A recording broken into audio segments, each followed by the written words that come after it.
Hello and welcome to another Champions edition of AGT Time. Cody Patterson here along with... Along with Jay Bach. We are coming a little late this week. We had some schedule conflicts, but we are ready to get some content hopefully put out for you before you watch before you watch next week's show. Yeah, we're recording Saturday morning this week. I had some scheduling issues this week that prevented us from recording on Thursday, but fortunately we were able to kind of get things worked out where we could record on Saturday. I hope we got this out in time for you to listen before you watch the show, before you watch episode 4 Monday night. Yes, and then we'll be back together hopefully on Thursday night again to have another podcast for you Friday. So we're going to be coming at you. Yep, and next week we're going to have a special guest with us. So stay tuned for that, for episode 4, because I think you're going to like who's going to be on the show. Not going to say much more than that. All right. Other things to say before we jump into any acts, I think we could just say that I've been tracking the number of viewers. On the 7th, there was 9.98 million viewers. On the 14th, it slipped a little bit to 9.97 million viewers.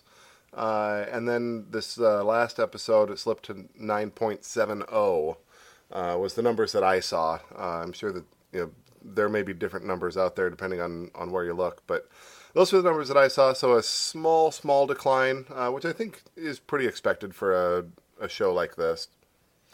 And, I think that's probably considerable in the margin of error to have a slight dip like that. If it dropped in half or even to like 6 or 5 million, then, maybe they'd be, concerned a little bit. But I think that's probably acceptable. Yeah, probably acceptable, expected. And they're definitely winning their time slot, winning the night. Oh, that's really, really good to hear. Big Brother, Celebrity Big Brother just started, so that might have kind of been a little bit of a hit that might hit them in the next few weeks. People watching that. But other than that, I don't know if there's much going on this time of year. Yeah, I don't think there is. This is kind of the winter season. I'm glad that they found something to put in here. Hopefully this is something, or it'll be interesting to see what they do in the future. Are we going to have a Champions 2, Champions 3 seasons or not? Well, if you're now that you bring that up, I kind of just want to mention that I'm starting to get each week a little more disappointed in this season. I'm enjoying watching these acts come back, and I'm enjoying watching the acts. I think they need to tweak the format a little bit. Yeah. How would you suggest? What are you thinking? Well, I think they need to do away with this superfans vote. Okay. I understand it's taped, and they really can't get live voting, but I think they need to kind of tweak this a little bit. Just from kind of watching this, my estimation is that they recorded all of these in like a week. Five round ones, and then was it a 2-episode finale? So a 7-day week is kind of what I'm thinking they did here. All these acts have to kind of get back to their lives. They got to get back to Vegas. They got to get back on the road, whatever it may be. It's understandable, but I think just kind of tweaking this voting format some. Not pushing. Don't push just 2 through to the finals. Maybe add. I think if they added like 1 additional round, like a semifinals, you would add 2 additional days to the show. Push 2 through and then have like a wild card, something like that. I think that would add something to it. I'm enjoying watching these acts, but I really hate just 80% of them, 4/5, going home right after one performance. Yeah, we are losing a lot of acts every episode. So it does, it really raises the stakes. You're asking some acts to take time out of their day. I don't know how you would do something actually live. I don't know if the superfan vote were, something like 500 instead of 50. Maybe that would even things out a little bit. other than that, I don't know. I don't hate the format. It's really only 7 episodes, which is just a fraction of a real, America's Got Talent season. So I don't know. You're asking these acts. I'm a little curious how they're paid. Do they all get a showing bonus? A rate to show up for the first week, and then if you make it through, are we going to give you another $50,000 or something for your appearance on the second if you're in the finals? Or is there? I don't believe there's any prize money. There's nothing like that that's been announced. So yeah, I haven't heard anything about prize money. I just keep hearing that they'll be labeled as the champion. Yeah. So I am a little curious how they might tweak the format. Maybe we should sit on that. If any listeners have any ideas or any insight on that, we'd love love to talk to you guys. You can always reach out to us. We'll give you our contact probably at the end there. But we'd love to engage. We'd love to hear a little bit more about that. Yeah. Well, that's all I got to say about kind of what's going on now. You ready to hit into the show, or do you got anything else you want to talk about? That's all I got. I will. I'll dive in head first. We've got our first act here. This was the one that neither of us were all that excited about, but we were both very interested in. Yes. If that makes any sense. This is our 6-year-old winner of South Africa's Got Talent in 2015. It's DJArchJnr. He is the youngest ever Got Talent winner. And he says that he's here to defend his title. Yes. So he was just 3 years old when he won South Africa's Got Talent. He's a DJ. He stands up at his table and he's got knobs and buttons and records and he scratches and whatever. He's 6 now, and I would say that it was the same act. He has a little bit more personality than he did at 3. He's still very cute. Mel B told him that he had impeccable timing and rhythm. Heidi said he's the coolest 6-year-old she's ever met. Howie says he hopes that America votes for him, which I think is kind of the death nail. Simon says he thinks he's a total star and he wants to talk to him even after the show. I don't ever need to see this act again. If I were a judge on the stage, I would find something nice to say, but this was a D+ for me, which is that matches what I gave him preseason. So he lived up to my expectations. It was fine, but I don't need to see more than 2 minutes of this at a time. I thought the Simon comment that he needed to speak to him after the show piqued my interest a little, because surely he would already know about this kid and kind of what he's been up to, and that he won South Africa's Got Talent. I'd be surprised if Simon doesn't kind of at least keep an ear to the ground of all the winners from all the Got Talent. Oh yeah, no doubt. So that surprised me a little bit. This performance seemed rather short. It was another, kind of really quick performance. I was listening to some of the things that he was mixing, and there was a lot of like 90s R&B references in there. I think I heard "This Is How We Do It." So that kind of piqued my interest a little bit, just to kind of hear some 90s stuff in there. You're right, he did have some more personality than he did when he was 3. I was a little skeptical about this performance when he was 3, but he does seem like he's doing it all himself. It was cute. We've talked about he's good for a kid. I enjoyed it a little bit. I thought it was kind of fun to watch, but yeah. I agree that I don't know if it's something I would want to see again. Yeah. It was fine. It's not something that I choose to listen to anyhow.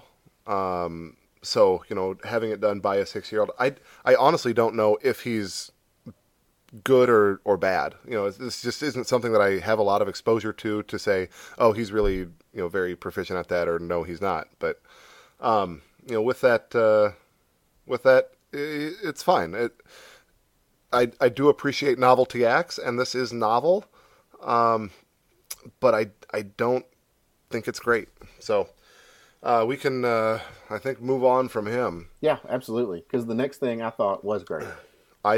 I was really, really baffled by Darcy Oake. Do you want to tell us about him? Yeah, so Darcy Oake, illusionist. I actually wrote down he was winner of BGT, but he's a finalist on Britain's Got Talent. Yeah, just a finalist. Fifth place, I think is what they said.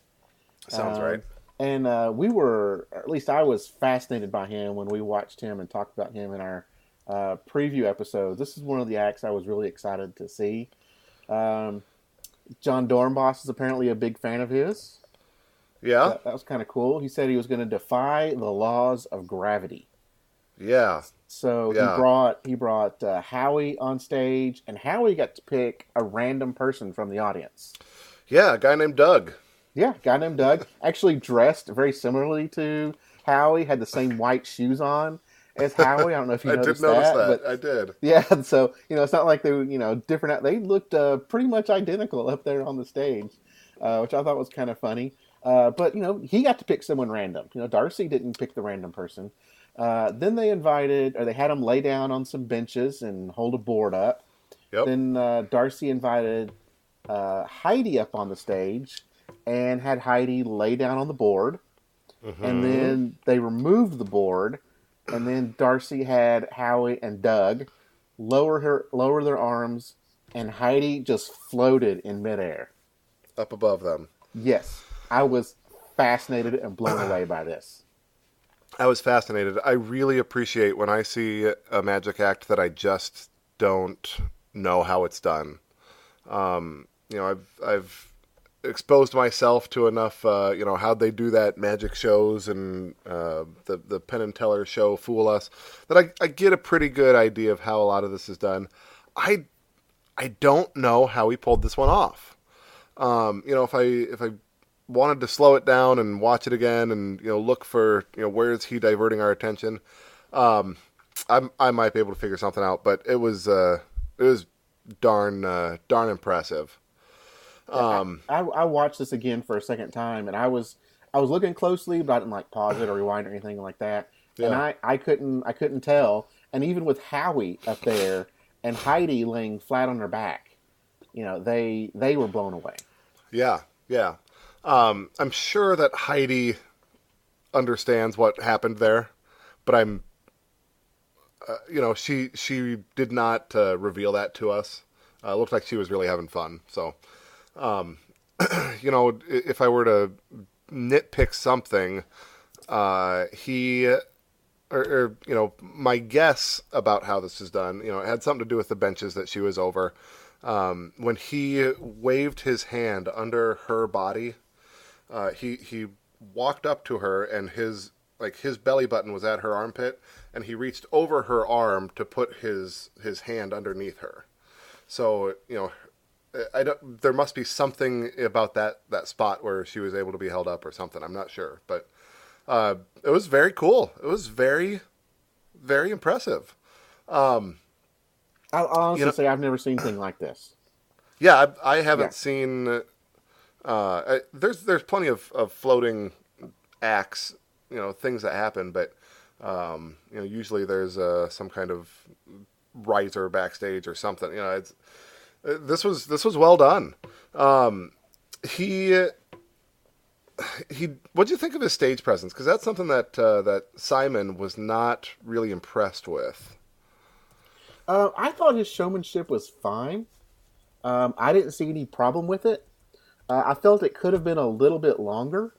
Yeah. But I thought he explained everything very well. He brought guests up on stage. I didn't see any issue with it at all. Yeah, I really liked it. I wrote in my comments to myself here that he came out wearing a mauve t-shirt, some comfy comfortable pants. He had sneakers on.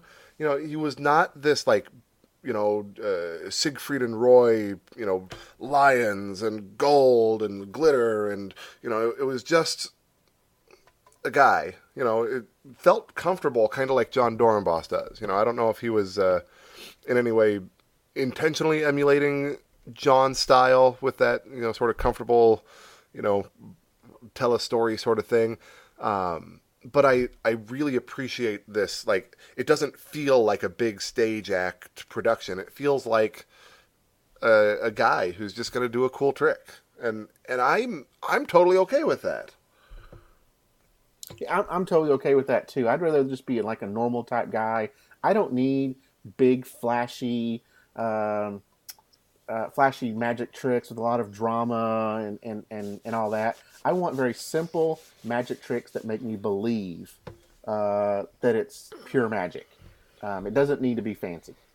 Yeah. Well, it was very good. Yeah. Judge's comments, Howie says it's a shame only 2 out of 10 are going through. Heidi says it was amazing and it was incredible. Simon says you lacked showmanship, but you are amazing. I don't think we got a comment from Mel B on that one.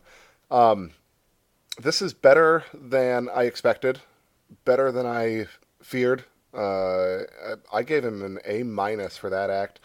Preseason, I had him clear down at a C, so he definitely exceeded my expectations.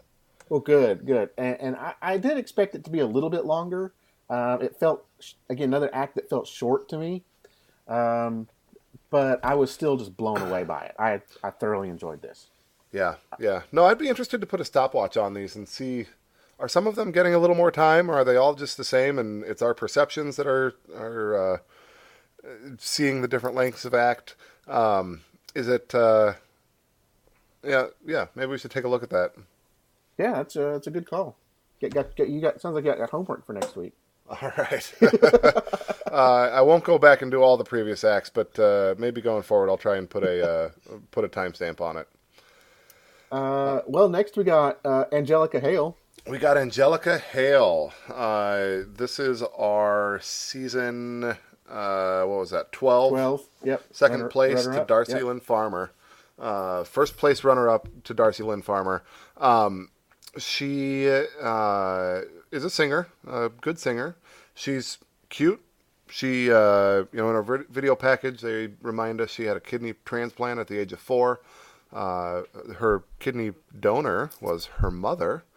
And now she's 11 and she's still performing, and she's got a big smile. She looks like she just kind of has life by the horns and is really doing well, I think, in the world. Comes out to do what is it? This Is My Fight Song. Yep, Fight Song is it Rachel Platten? That's what I have. Yeah. Okay, that's what the Googles told me. Yes. So this is one of those songs that is just kind of everywhere. You hear it around. I really enjoyed it as she was singing. A couple times she would get like a growl in her voice, or she would transition between her chest voice up to like a falsetto voice, and she would do it very flawlessly, very, very clean, very, very clear, very confident. She's a well-trained singer. Good vowels, good consonants, great pitch, good range. But it's a singer, at the end of the day. I've seen a lot of singers on America's Got Talent. I don't need a singer. It was fine. She was technically very, very good. I was a little bored by the end of it. Heidi said you're like a little boss lady. Mel B said you're like a firecracker. Howie says you blew the ceiling off this theater, and if I can do anything to help you win. And then he stands up and hits the golden buzzer for her, which I think cut Simon off for making any comments, because we've got glitter to clean up now. But everywhere. I guess I gave my thoughts on it. Anything you wanted to add to Angelica Hale? Well, from what I remember, or I have down, that Mel B kind of ripped her apart a little bit. She expected her to put her own spin on it, felt it was it wasn't original. I'm kind of using my own word, paraphrasing there a little bit. Yeah. But she didn't, she expected more out of Angelica Hale. Yeah, she said with as perfect as you are, you can afford to take a bigger risk. You don't have to sing just as as straight as you did. Maybe a little bit more showmanship. Maybe some more, I don't know, some more risks with the vocals. Maybe a harder or more intricate song, something like that is maybe what she was looking for there. So yeah, I mean, like I said, I was a little bored by the end of it, but maybe you do a different song or something bigger, something more. I don't know, more technical. Maybe that does improve the act to something that maybe would have gotten Mel B's attention a little bit more. But yeah, I don't know. She is very, very good. She's technically perfect, but if if you're capable of playing a really difficult piece, on an instrument, and you choose to play a fifth grade solo, even if you do it perfectly, it's still just it's not impressive. Right. So, did you kind of notice though that she's kind of growing into this little young woman though? It sounded like her voice had changed a little bit, and she's kind of she's growing up now. Yeah, she's a little bit older. She's a little bit more grown up. She definitely, she's taller, I think, is the main thing that I noticed. She has grown physically. But yeah, she seems to be growing into it instead of out of it, I guess, would be a way to put that. Well, she is definitely here. She's in it to win it. So. Yeah. It was good. It was good. Like I said, I gave her a C+. I had her at a C, I guess, before the season. So, slightly past my expectations. Yeah. Well, my final thought on this is Howie now is trying to fix my golden buzzer average. Maybe that's what it was. Yeah, because it was the number 3 act this time. So the past 2 were really late in the show. Howie's trying to bring that average back down. Must be. Yeah. All right. Do you want to tell us about Tom Cotter? Yeah, Tom Cotter, because this is one of my favorite acts, and I love that every time that Tom Cotter comes back, he pokes fun at himself for losing to Latte Dogs. I love it every single time, because that was just one of my biggest memories about AGT is Tom Cotter losing to Latte Dogs. I tease about it all the time. I love Tom Cotter in season 7. I absolutely thought he should have been one of the ones to win. He's been on the show a couple of times since then. I think he's been back kind of as a guest performer. Yeah, a couple of times. And this time he brought a dog on stage with him. Yeah, he said he's not gonna take any chances this season. That's right. But he did say he was the highest human in the show. Yes, the highest placing human. In his video package, he had another joke about this is a dream job if you dream of poverty and rejection. Yes. So he's got a number of one-liners, a number of things that he pulls out all the time in his act. So but go ahead and so he brought out Simon Growl. His I don't know if that's his dog or not, but brought his dog out, Simon Growl, and then he just started going into his act. Yep. Now I love Tom Cotter. I think he's got some great jokes. But this obviously felt like it was, from some. It wasn't an original set. It's a set that he's done before. It felt definitely rehearsed.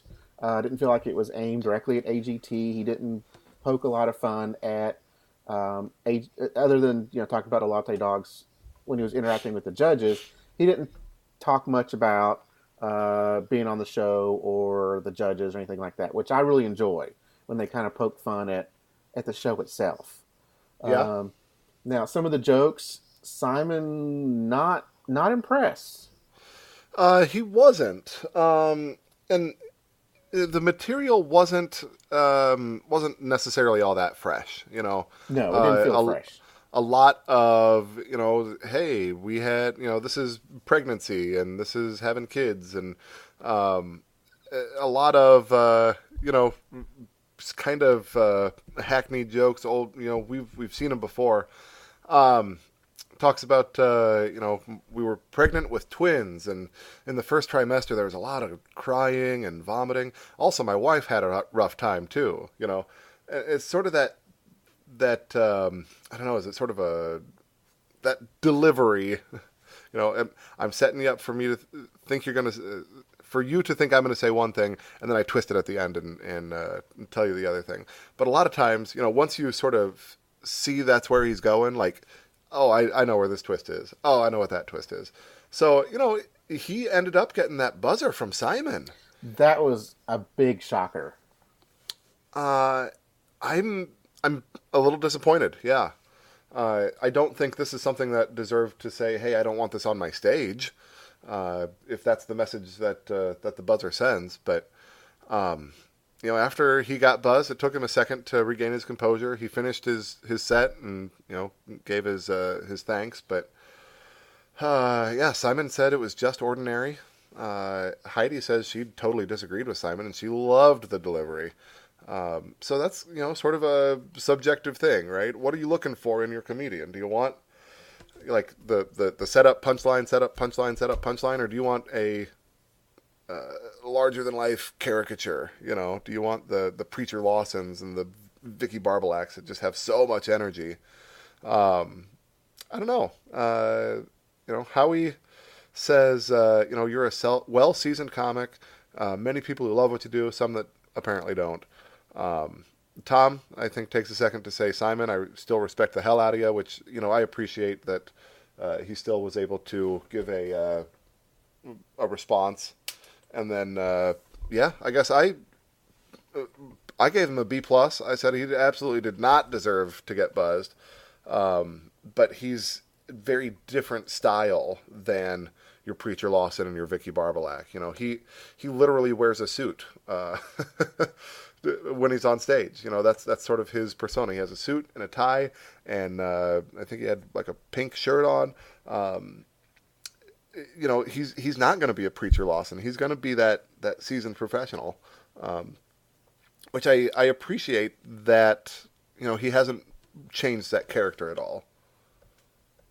Yeah, he acts like some of these old school type comedians, like your Tim Allen, that they come on stage, they're wearing the suits, they tell a lot of one-liners. But and this episode or this performance, I was a little disappointed in, because I remember him being so great in season 7, and the time that he's come back, it's just so great.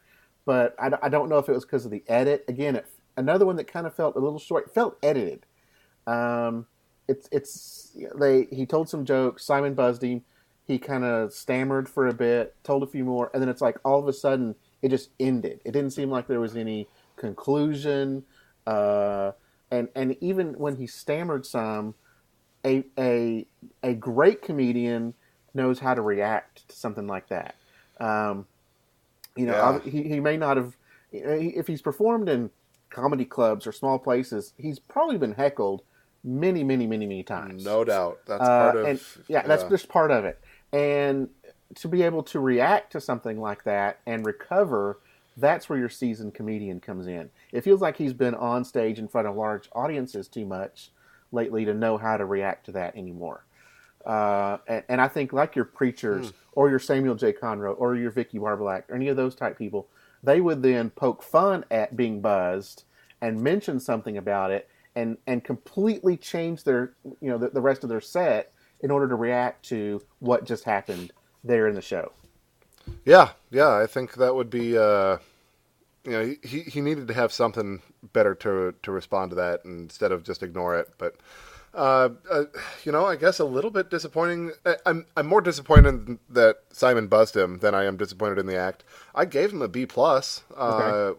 That exceeded my B that I had pre-season. So he exceeded my expectations. He was pretty good. I found myself chuckling at the jokes.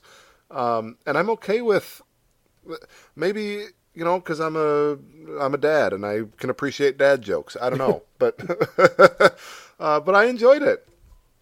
Well, good. I did enjoy it. I was still a little disappointed that it just didn't feel like Tom Cotter completely. Sure. And then when he got buzzed and he couldn't recover immediately, then I was like, okay, come on, Tom, let's get it back together. So Yeah. I think the buzz was uncalled for in this type of show. This is Champions. So we've talked before about, hey, do you think this is buzzworthy? But now actually getting one, now it's like, I just don't feel like it's appropriate for this season. Yep, I agree. So unless they're just completely going off the rails, unless it's just absolutely bad. Yeah, but this wasn't buzzworthy by any means. Agreed. Now, next was Prince Poppycock.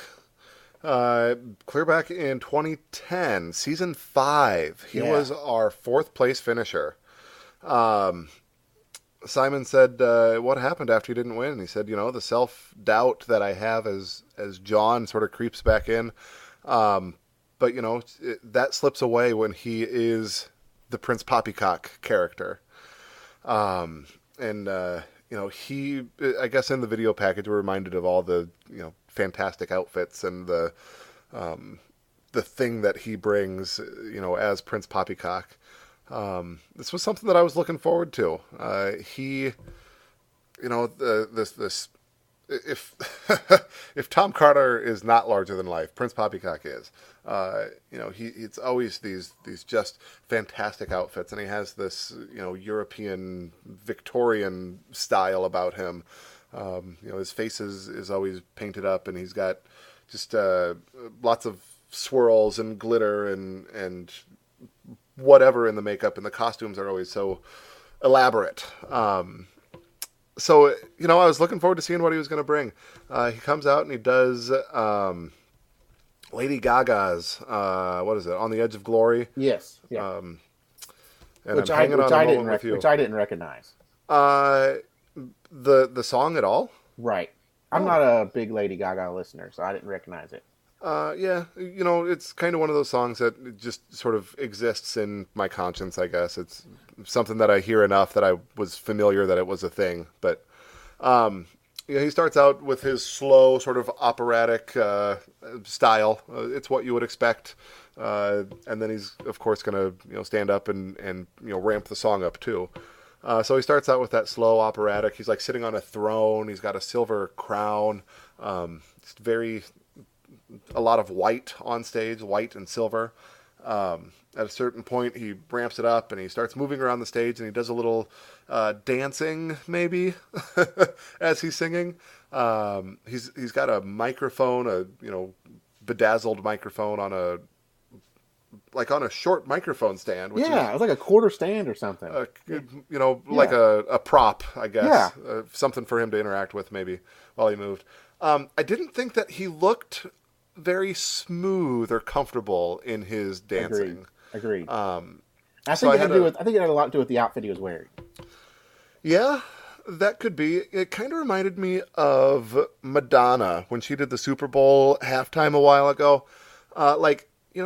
She was getting older, and she was still attempting these, dance moves, and you could tell that she just didn't quite have that spring that she had as a younger lady, That's kind of what this reminded me of. Like, he just didn't quite have the smoothness, maybe, that he did, or what my brain remembers him having back in 2010. So he looked a little rough in how he moved around.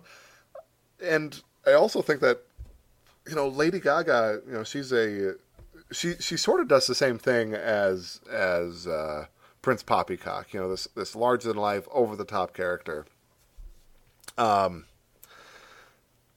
So you're choosing to have something that you live up to, and she's hard to live up to. So he was a little rough in how he moved around stage, but it was good. Howie called him truly amazing, a person that's going to be remembered. Mel B said it was too short. She wanted more. I think that's something that we hear echoed a lot. Simon said the positive thing is that you can be remembered for a good thing, for being a good act, and that's a good thing. But he challenges him. He says, I would rather have heard something different than the obvious Lady Gaga choice. They're sort of in the same vein of singers, of performers. This different character that's on stage than the one that lives in real life. So, I think I tend to agree with Simon on that. I gave him a C. It did not live up to my expectations. Pre-season, I had Prince Poppycock as a B+, so slipped a little from B+ to a C. I love what he does. I love this act. It didn't grab me tonight. I thought he felt like he was a little off, and I think a lot of it also, and he didn't feel as larger in life as he did back in 2010, right? Yeah, and how much of that is, what we remember, our expectations, or how much of that is, like, he's just maybe lost a step? Yeah. I felt like I was going to get more flashiness. I don't know if it's the all white of the scenery and the outfit that was kind of washing things out some. From his package, they showed him doing like an American theme and a Victorian theme, and there's like confetti and glitter and sparklers. There seemed like to be a lot more stuff going on the stage back when he was originally on than in this one. I felt like it was really brought down. The production was really brought down. His singing didn't feel as flamboyant as it was back then. It just seemed like everything was just brought down a notch from when he was originally on. And I can't attribute that to him being older, because the budget for this show is now much larger. I'd have to believe so, yeah. It's champions. They're supposed to be doing things a lot bigger. Obviously his singing and his dancing can be attributed to age.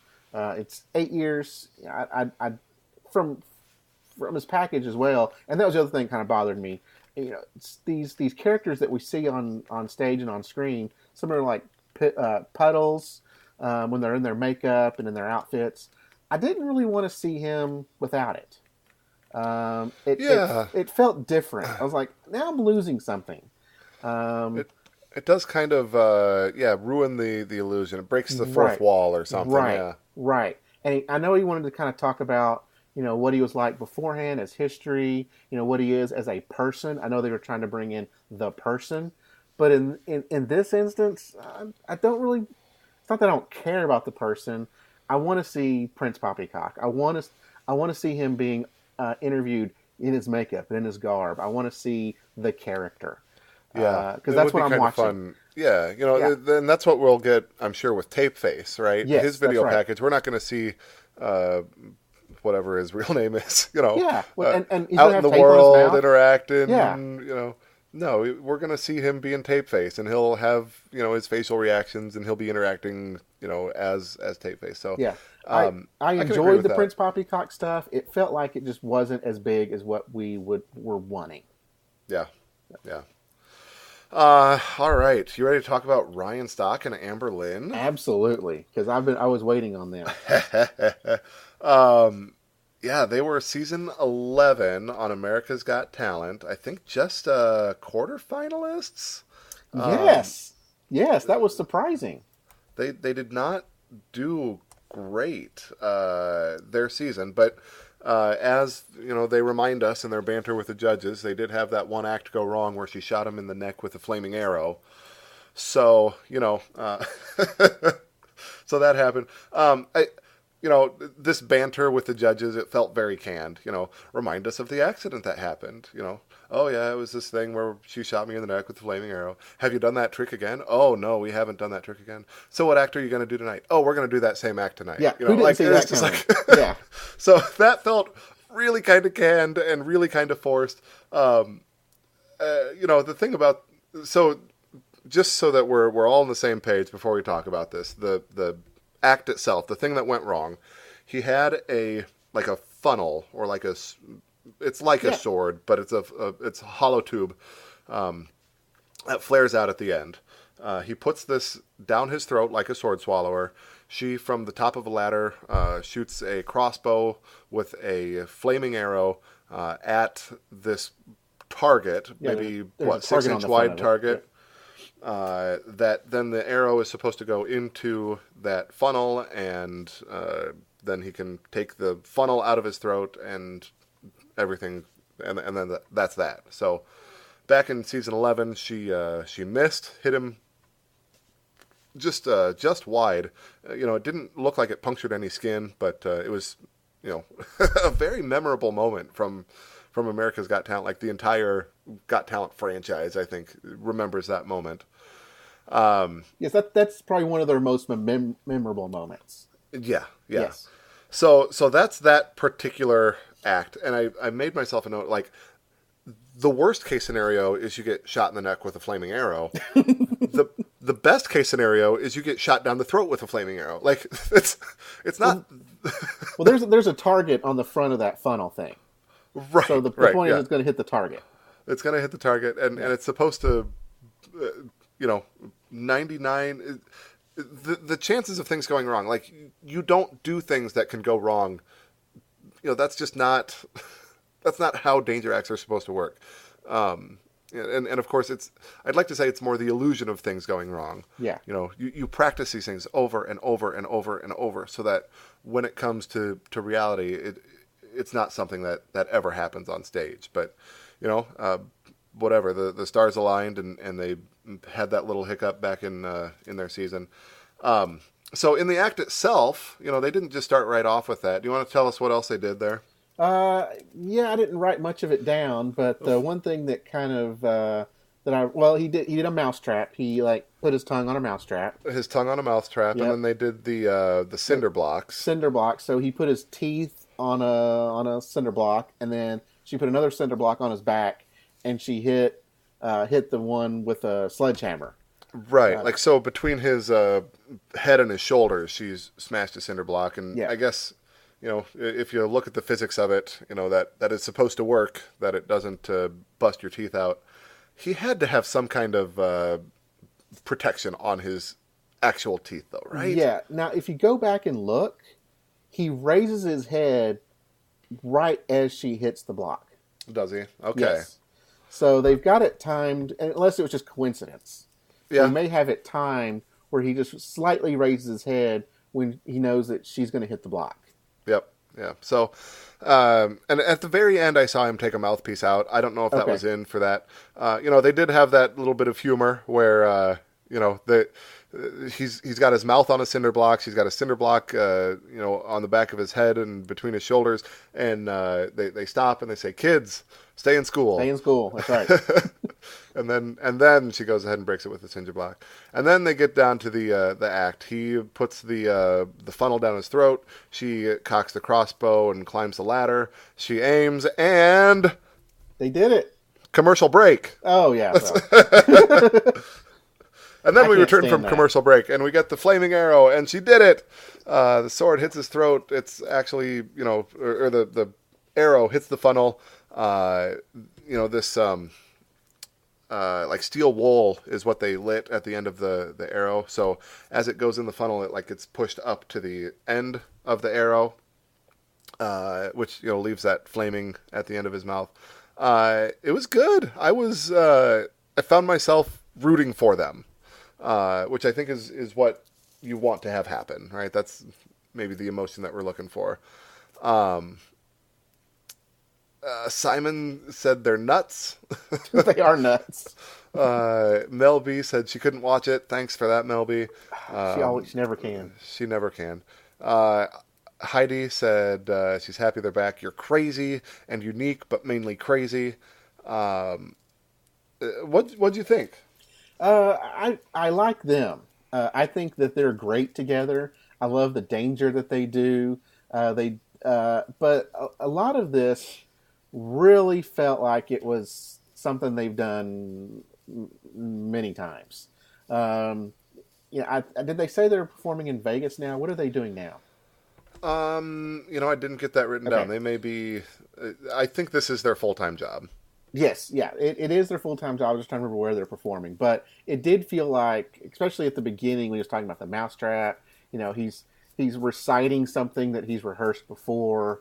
Yeah. So it didn't feel as natural, probably as it did back when we watched him the first time, and I have to go back and rewatch that. But it definitely felt rehearsed. I'm surprised that they haven't done the Flaming Arrow act before. I'm glad they did do it. Someone asked, well, why are you doing it again? Well, that's what you do. When you fall off the horse, you get right back on.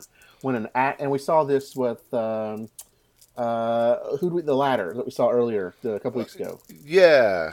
So Uzura, yeah. So when something goes wrong, you obviously want to redeem yourself. You want to do it again to show that you can do it. Yep. So I'm happy that they did. I'm happy it did not go wrong, even though that's one of the most memorable things in America's Got Talent history. I was watching it and just couldn't believe what had happened at that time. So I enjoy them, and they're great together. They're a great team. Yeah. As a sideshow act, they are really, really good. They really push the boundaries. I liked the mouth on the cinder block, like that gave me the heebie-jeebies, right? That's what they want to do. The arrow down the throat, like it had me nervous. And so they really excel at that side of it. I don't find them all that terribly likable. Like, I don't know if it's a stage presence thing, if it's, the recited lines thing. There's something that I don't love about them. I really like the act. I gave him a B myself for that act. And I had a B minus, before the season on how I was looking forward to him. So, a small upgrade on that. But, Ryan Stock and Amber Lynn themselves, I don't really love them. I'm not going to say I love them, but I really, really like them. I do think they kind of have some interesting stage presence, and that may be why a lot of their stuff's rehearsed. I was trying to look back for my notes from when I talked about them a couple of years ago, because I'm just kind of curious what I wrote down about their stage presence at that time. From what I remember, it didn't seem like it was normal. Normal is not the really right. That's not what I'm looking for. It didn't feel like it was natural. Okay. It didn't feel like it was natural at the time either. Either it was just really bad, or else it was rehearsed. Yeah. I'd like to go back and look at my notes that I had when they came on a couple of years ago. I think they do some daring stuff. I think in their package they showed Ryan balancing a chainsaw, so they've got some different things that they can do. They certainly do. I don't know if they can do a full show. I don't know if they do a full show. But you're right, kind of a sideshow act, intro act type thing. I think they're fun. They're fun. They exceeded my expectations. A B on my grading scale is not a bad grade, and I was generally impressed. So, the next act was another comedian. Do you want to tell us about Samuel J. Comroe, fourth place back just in season 13, 2018? Yeah, just a couple months ago to us, probably a couple of weeks ago to him when he was on this show. He talked about that he's booked for 2 years. He's booked out for 2 years. That happened fast. Yeah, a lot of good things are happening for Samuel J. Comroe. I didn't write a whole lot about his act in general. Now, when Tom Cotter was on earlier and he got the buzz, Samuel J. Conroe did say, "Well, that cured my Tourette's." So that was really funny. I think I enjoyed his stand-up. I didn't write a whole lot about the jokes themselves, but I really enjoyed him. I enjoyed him when he was on season 13. He's got a lot. He's got a lot in his bag. it seems more natural. Yeah. Than Tom Cotter did. And he's I think the later comedians are probably more that way. So yeah, what do you think? Yeah, he had some good bits. He talked about traveling, and he uses his wife's luggage, which is pink, and he says, "I don't care because I'm not 12, and also I'm colorblind, so I thought it was gray." uh, you know, he said his driver said, "Well, pink luggage, you must not be a man. If I were you, I'd paint that luggage." And he says, "I know just a few things about women, and one of them is you don't ever paint their stuff." Yeah. Also, if they sit down on the couch and pull a bra out of their sleeve, leave them alone. They've had a long day. So, it was good. He only does 2 minutes at a time. Seeing this for an hour, I think that I could settle into a long show of his and really enjoy it. Mel B said he was the perfect husband material. Howie says on AGT you were meeker, but tonight he had a standing ovation before he even said anything. Simon said he's always been a fan, and he had an extra glow around him tonight.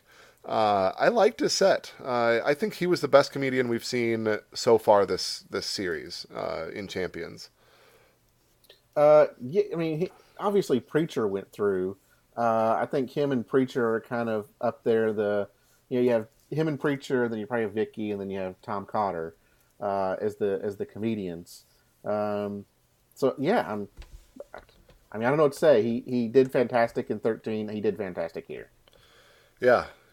I gave him an A-. Preseason was a B, so he's exceeded expectations. I thought it was really good. This was a nice act, a nice set. I was trying to figure out in my notes, because I couldn't remember if it was at this point or not, that Simon or one of them mentioned that they didn't know who was coming up. Yeah, there was something about that. So a little peek into what production is doing there as far as who they're bringing on. So that's kind of my theory that goes back of, did they kind of know who was coming up? Because I'm thinking it was around this point that Simon mentioned that. I thought I wrote it down, but it seemed like later in the show, Simon had mentioned that they didn't know who was coming up, and they were really surprised by who was coming out. Yeah. So, sorry, just to kind of a little sidestep from Samuel J. Comroe there for a moment. No, that's fine. I don't know. I don't have anything else to add for Samuel J. I don't either, so we can go on to Paul Potts. Paul Potts. He was our 8th act of the night. He was the winner of the first season of Britain's Got Talent. That was back in 2007. And that America's Got Talent started in 2006. Is that right? That sounds right, yeah. Okay, so that was 2006. Britain's Got Talent, season 1 was 2007. Since then, he says he's done 1,100 concerts in the last 11 years. Entered as a nobody, left as a somebody. He wasn't expecting to even make it through the auditions, let alone win. He has since performed for the Queen twice and released 5 studio albums. He had a movie made about him, and in spite of all that, he's still shy. Yeah, he seemed like a very down-to-earth type guy. And I thought it was very, very nice to see. He seemed very humble, just a type of man's man. It was very, very good to see. Yeah, in a lot of ways, real similar to Susan Boyle, right? Yes. You don't expect a really polished operatic voice to come out of him, but no, I guess we get that video package. He comes out and he sings. I had it written down here. What was the song? Caruso by Lucio Dalla. Written in 1986, so a fairly contemporary opera song, I think. I didn't write down the lyrics because I don't speak Italian, but the note that I've said, the song simply tells about the pain and longings of a man who's about to die while he's looking into the eyes of a girl who is very dear to him. So it's this minor key. You could tell that he was conveying a lot of emotions with it. I think he really connected with the audience well in his song, which is kind of the strength of opera and this kind of singing on these Got Talent shows. It seemed like everybody knew who he was, even though he's, the first season of Britain's Got Talent. So not only is it, 17 years ago, or was it, when I did my math, 12 years ago, Yeah. but it's also Britain's Got Talent. So there's that much more removed. But it seemed like everybody, or at least, Simon obviously knew who he was. It seemed like a large majority of the people in the audience knew who he was as well. Yeah, they did. And, they were giving standing ovations in the middle of the song. Yes. We got glimpses backstage in the middle of the act, and they were complimenting his performance. Terry Crews citing, he says, "That's why I won Britain's Got Talent." Standing ovation from the judges before he even finishes. So he really, I think, did well. I think he connected well with the audience. Mel B called it mind-blowingly beautiful. Howie said, "I'm not a fan of opera, but I'm the biggest fan of your talent and singing." Simon says, "You define what the show is meant to be. We don't get anything from Heidi." He's good. He's confident. I generally would prefer appealing to my funny bone rather than my emotions. Okay.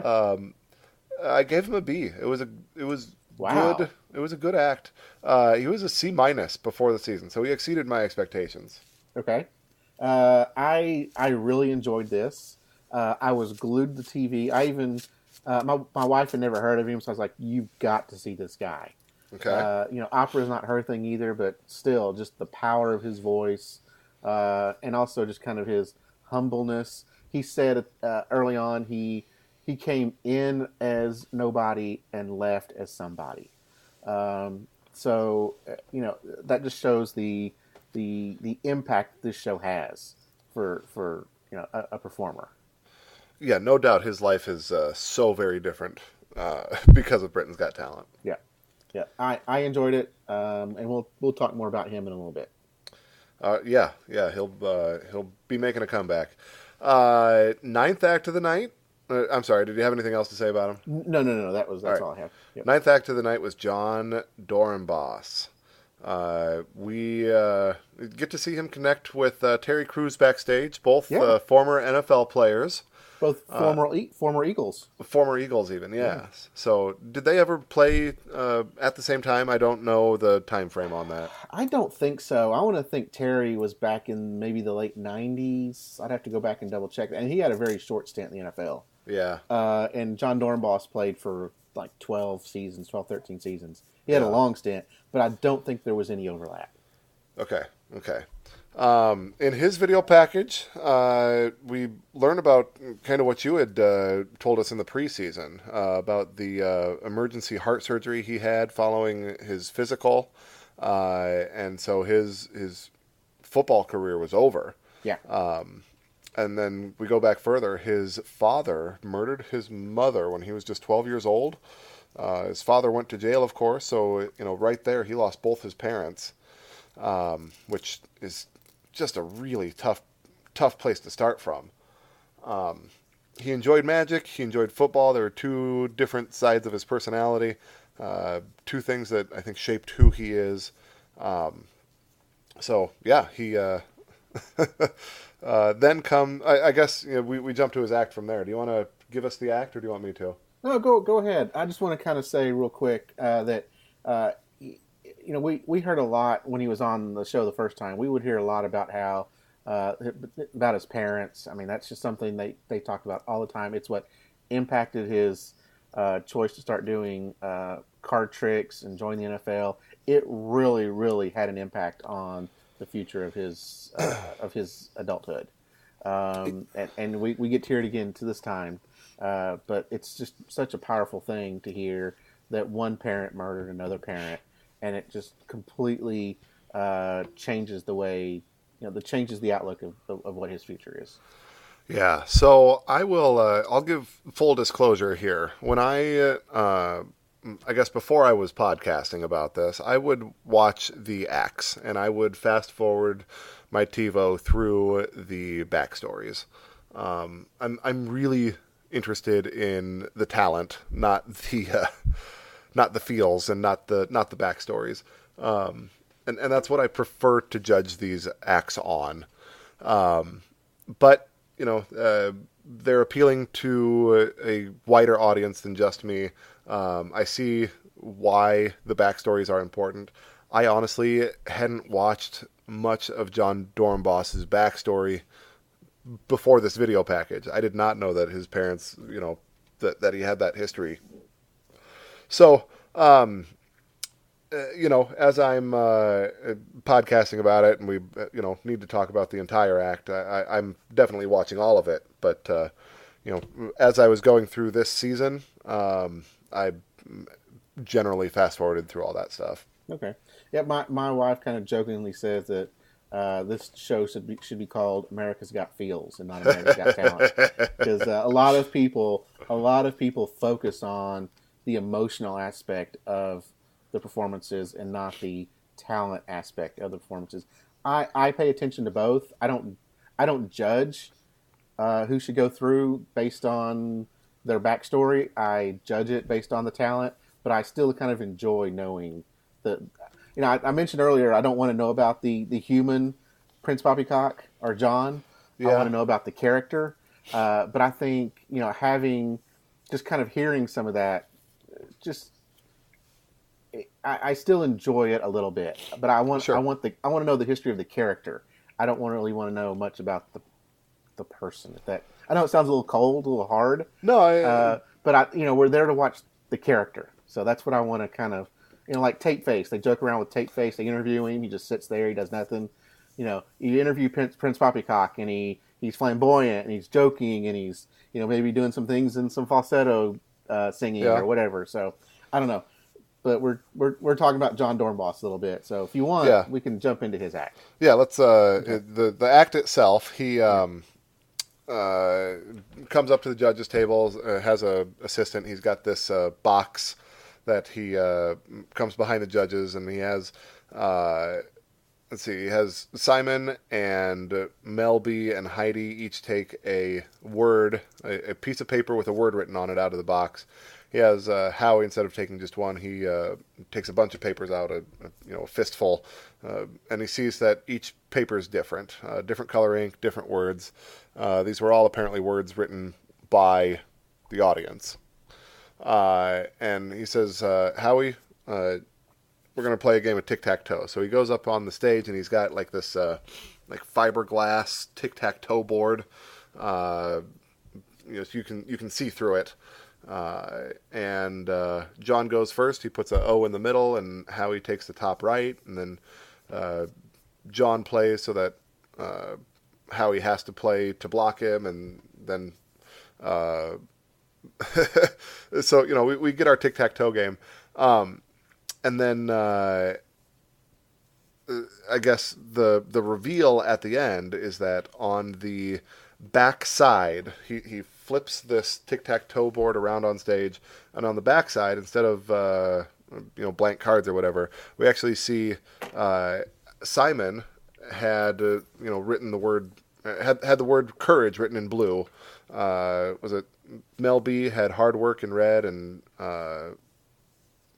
Heidi had black, the word heart, or whatever the mix-up was with the different judges. I didn't get that written down, but it was a like pictures of them with these words in those colors. So kind of a cool reveal at the end.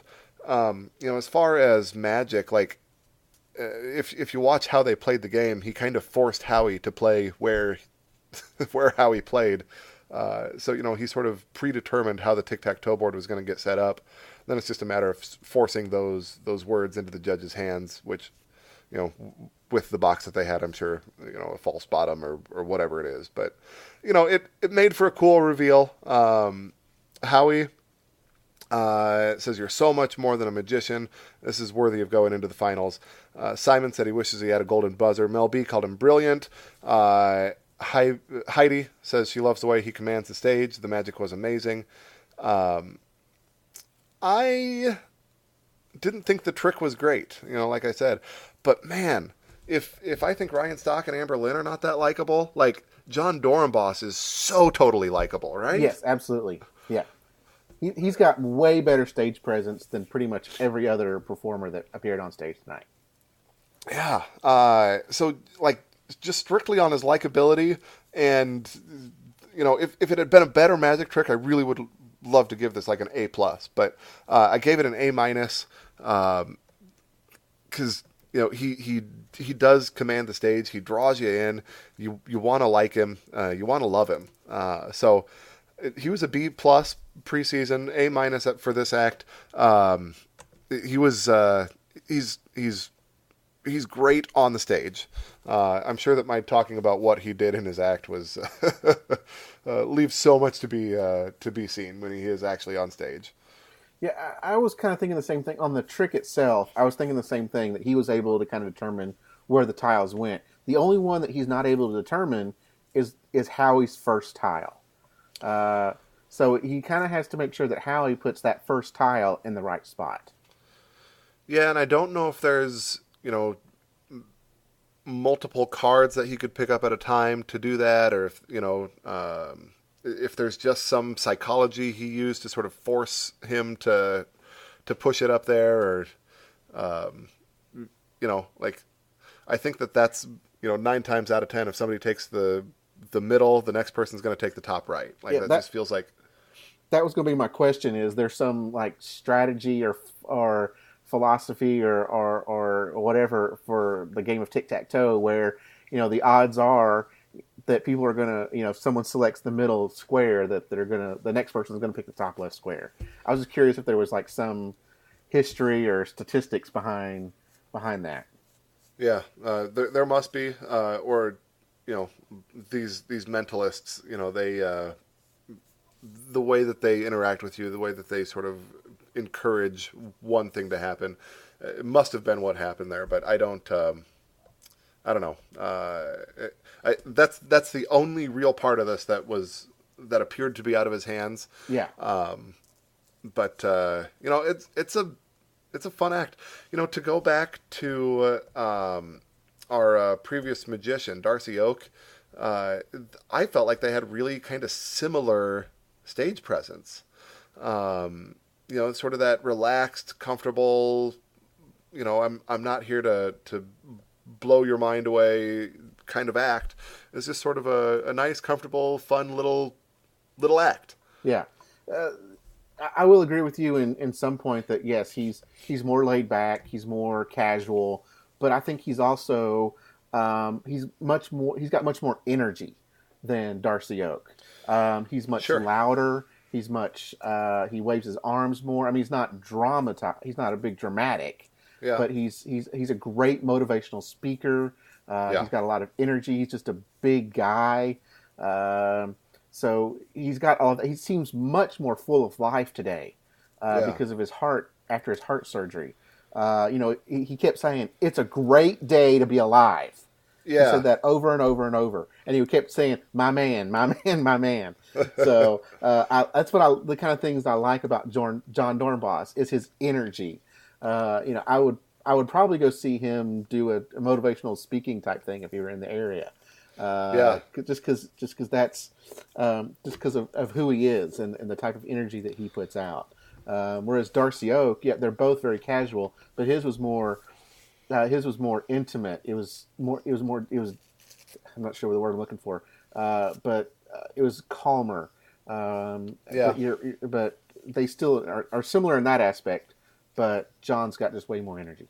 Yeah, and I guess I just looking back here, gave them both A- for their performance tonight. Both of them, Jon because I like Jon so much, Darcy because I like the trick so much. I'd love to see Jon do Darcy Oake's trick. I would not. I think that would totally ruin it. No, I don't want to see that. No, I like because Jon also does way more intimate type tricks. He does card tricks. He does things that are close up type magic. I don't want to see him bring someone on stage and make him levitate. No, I think those are two different types of magic tricks. I think Darcy Oake does that very well, and I think what Jon Dorenbos what he does very well. All right, I don't fine. want to see them swap places at all. Okay. All right. Just thinking, I guess because each act brought something so different, in my brain, I'd like to see both of them just on stage at once, right? But Okay, no, fair enough. I get it. So, Yeah. all right. To wrap up the night, we got Billy and Emily England. 2017 America's Got Talent finalists. In their video package, we see them spin and spin and spin on their roller skates. Now they are at Caesar's Palace 5 nights a week. Yeah, doing Absinthe. Absinthe. Is that a... I guess it's just a Vegas show. All those right. Vegas shows, they got like some sort of one-word name. Like I didn't know if that was a Cirque du Soleil thing or if it was... Probably. It's a good question. Let's look that up. Vegas. Let's see. Buy tickets at Caesar's Palace. It's kind of like an acrobatic type. Okay. It's like an acrobatic type show. Yeah, multiple acts on the stage, coming and going. I'm sure you're going to see a lot of flying and trapezing and spinning and dancing and all that. Sure. Yeah. So tonight, in their particular act, she kind of starts in this contortionist position. She has like her skates on the ground, and then she bends over backwards and looks like between her knees, which my body does not do that. So, and I don't think we've ever seen her do that before. Yeah, maybe that is sort of new to their act or something that they're doing to sort of increase their appeal, their repertoire. But he picks her up and puts her belly button goes on top of his head, and they spin in that position. No hands, just a spin with her up there. So that's kind of how they started, and then they transition to let's see what was next. Was that he's got her by the feet, and they spin, and as they're spinning and spinning, her head is going up and down. So every time her head goes down, you think, this is going to be the time she's going to crash into the floor. But she never does. Seems like they've practiced this. They've got this figured out. And then they did this like a figure eight contraption. Did you see that one? Yes. They kind of put them around their necks, each other's necks. Yeah. Yeah. So they had each had a loop around their neck. But in the middle, it was like a ball bearing, or it spun in the middle of this figure eight. So as Billy spins in the middle of the stage, like you do, she's extended from her neck, and so like they're spinning on the vertical axis. Billy is making them spin that way, but then she spins on that like horizontal axis from that loop around their neck. So that's kind of a cool one. And then they transitioned to their signature beard grabbing move, which is his beard is still growing back from the last time they did it. Apparently, yeah. So I don't think I saw her ever spin from just the beard. I think like he still had a hold of one leg. Yes, and they did that before. He would hold one leg, and I think on the season yeah. they spun by just the beard for at least a moment, but I don't think I saw that tonight. But okay. Still kind of cool. It's always a fun. I don't know. It's a fine, fun variety act. Yeah, I think they're the best roller skating act we've probably seen. And I obviously to get a show at Vegas with these other great acrobats, they're doing pretty well for themselves. The act itself also kind of felt like it was like one of their Vegas routines. Sure. I know we've seen them kind of do something. Do this before, but it felt more like, okay, now it feels like it's one of their Vegas routines. I think that from what I understand of this Absinthe show, like this is the perfect spot for them. They've got 2 minutes of material. They can come out. It's something that is cool to see live. Absolutely. This is not gonna be the headlining act of any show, but put them on the stage for a couple minutes, let us be wowed by it, and then let's move on to the next acrobatic thing. Feels about right. Yeah, agreed. And it kind of at this point I started thinking, we've got all these acts that are touring and doing shows in Vegas, and thinking back to when Piff was doing his show, that a lot of this just felt like these are performances they do at their show. It didn't feel like it was something fresh and new that they did just for AGT. It felt like they were doing their show that they normally do out on the road or at Vegas. Yeah, it's almost a self-promotional. Right. Yeah. I'm okay with that. I thought they were good.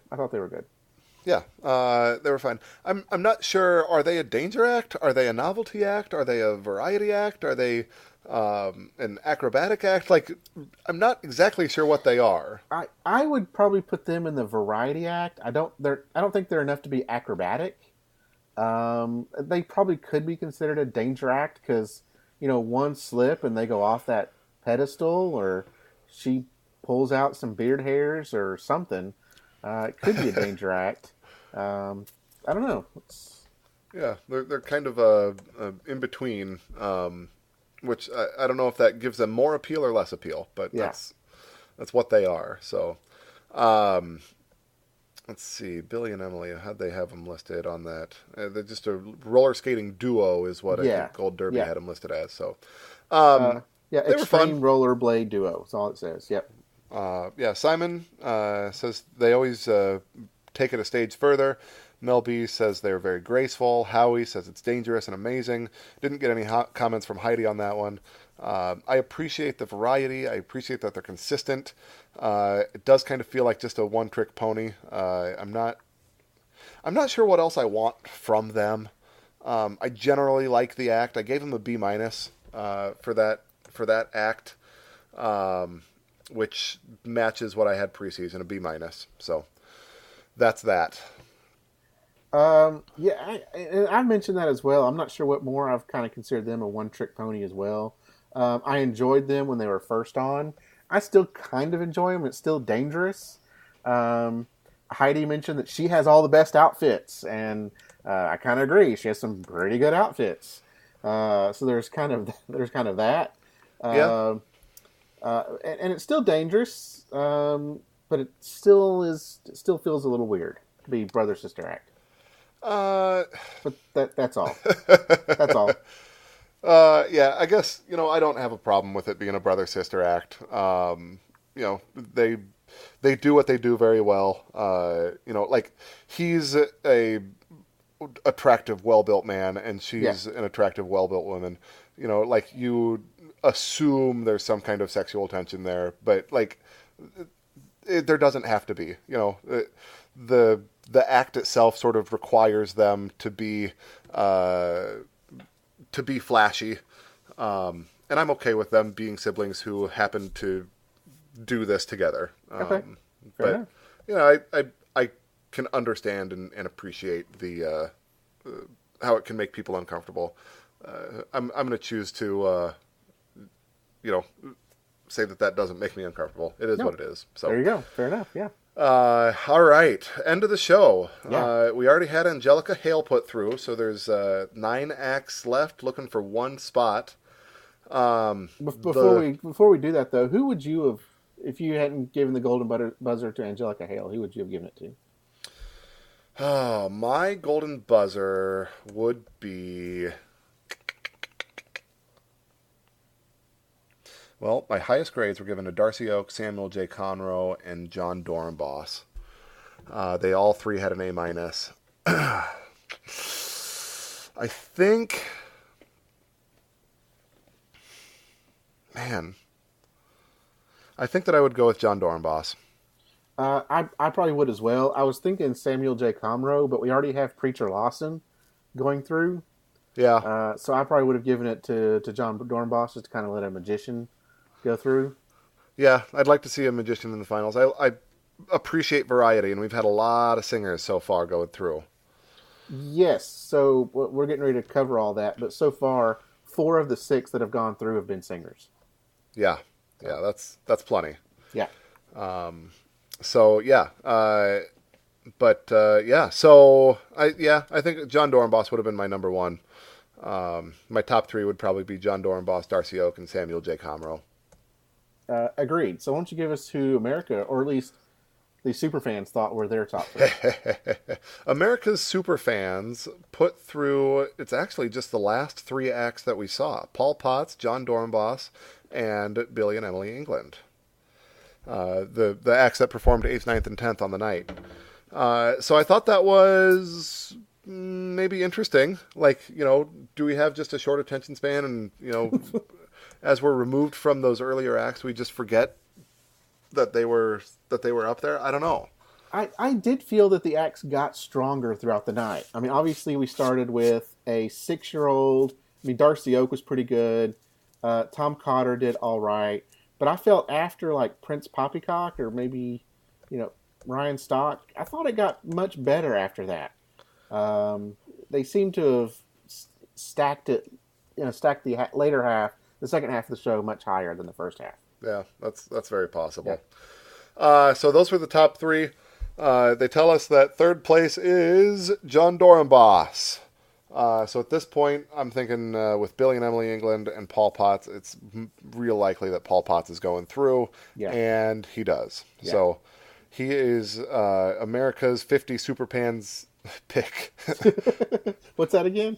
America's 50 Superfans pick is Paul Potts for America's Got Talent Episode 3 Champions. So that is... that's that, which means we had a number of acts eliminated. How does that affect our preseason draft? Do you have that in front of you? I do. So I lost Tom Cotter and Prince Poppycock.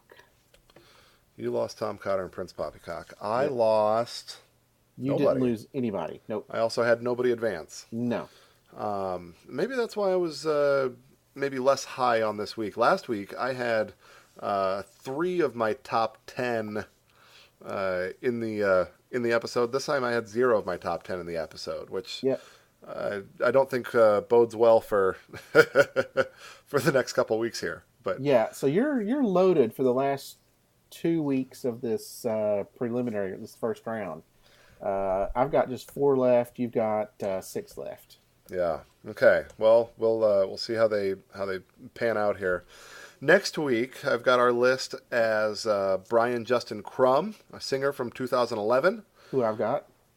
Drew Lynch, comedian from season 10, 2015. Izzy Simpson, our kid magician from Britain's Got Talent, 2017. Keshi, America's Got Talent finalist from 2017, season 12. Then we've got Kenichi Aniba, our winner from season 8, 2013. Just our, he's a dancer. We've got Paul Zerden, our last ventriloquist, season 10 winner, 2015, America's Got Talent. The professional regurgitator, he's been on a bunch of Got Talents, but I think, let's see, 4th place in 2010 in Britain's Got Talent, more recently on America's Got Talent. Tape Face, a finalist, comedic mime, 2016, and then the Texas Tenors, 2009 season 4, America's Got Talent, 4th place. So, yeah, I'm not feeling as good about that lineup as I was about this lineup. Yeah, singers, ventriloquists, regurgitator.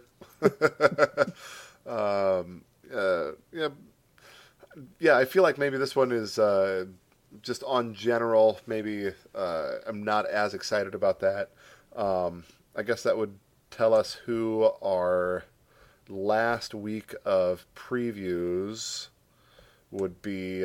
Colin Cloud, Cosentino, Jackie Ivanko, Ksenia Simonova, Lost Voice Guy, Moonlight Brothers, Sal Valentinetti, Shin Lim, Sons of Serendip, and Tokyo Myers will be the last week of I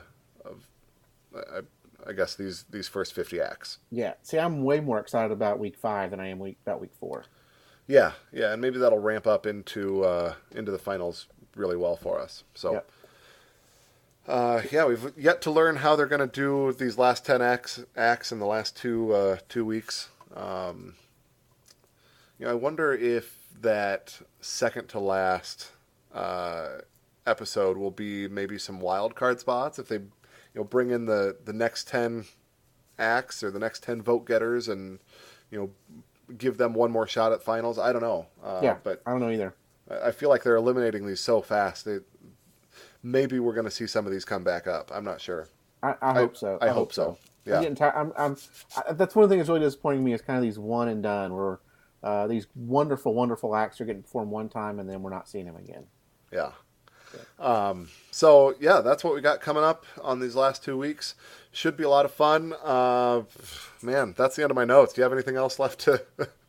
No, I don't have anything else. Just remember, we're going to have kind of a special guest next week, so tune in for that. But if you want to reach out to us, we're on social media, also email agtcast@gmail.com is our email. We're on Facebook, AGTcast, Twitter, AGT Time.